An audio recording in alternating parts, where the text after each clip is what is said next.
রাজশাহীতে নিষিদ্ধ ঘোষিত সংগঠনের কথিত তৎপরতার প্রতিবাদে বিক্ষোভ মিছিল ও সমাবেশ করেছে শাহ মখদুম থানা বিএনপি।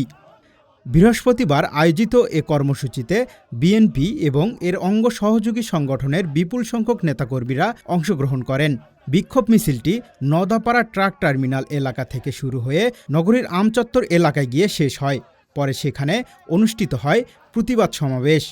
সমাবেশে সভাপতিত্ব করেন শাহ মখদুম থানা বিএনপির সভাপতি সুমন সর্দার।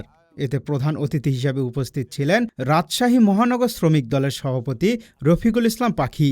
এছাড়া উপস্থিত ছিলেন মহানগর শ্রমিক দলের সাধারণ সম্পাদক রফিক উদ্দিন, নেসকো জাতীয়তাবাদী বিদ্যুৎ শ্রমিক ও কর্মচারী ইউনিয়নের কেন্দ্রীয় নির্বাহী কমিটির সাধারণ সম্পাদক নজরুল ইসলাম, চন্দ্রিমা থানা বিএনপির সভাপতি ফয়জুল হক ফাহি, মহানগর ছাত্রদলের আহ্বায়ক রাকিন রাহান রবিন ও সদস্য সচিব এমদাদুল হক লিমন সহ বিভিন্ন পর্যায়ের নেতৃবৃন্দ।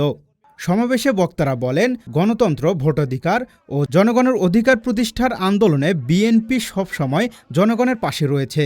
তারা নিষিদ্ধ সংগঠনের যে কোনো অপতৎপরতা ও দেশবিরোধী ষড়যন্ত্রের বিরুদ্ধে রাজপথে থাকার ঘোষণা দেন। বক্তারা আরও অভিযোগ করেন, নিষিদ্ধ ঘোষিত সংগঠনের নামে সাম্প্রতিক সময়ে বিভিন্ন স্থানে তৎপরতার চেষ্টা দেখা যাচ্ছে। এসব কর্মকাণ্ডের বিরুদ্ধে প্রশাসনকে প্রয়োজনীয় ব্যবস্থা নেওয়ার আহ্বান জানান তারা। গত ৩ জুন রাজশাহীতে নিষিদ্ধ সংগঠন ছাত্রলীগের ব্যানারে একটি মিছিল অনুষ্ঠিত হওয়ার খবর সামাজিক যোগাযোগ মাধ্যমে ছড়িয়ে পড়ে। এর প্রতিবাদেই এ কর্মসূচির আয়োজন করা হয়েছে বলে জানানো হয়। জাকারিয়া আল ফয়সাল, ডেইলি সিটিজেন ভয়েস।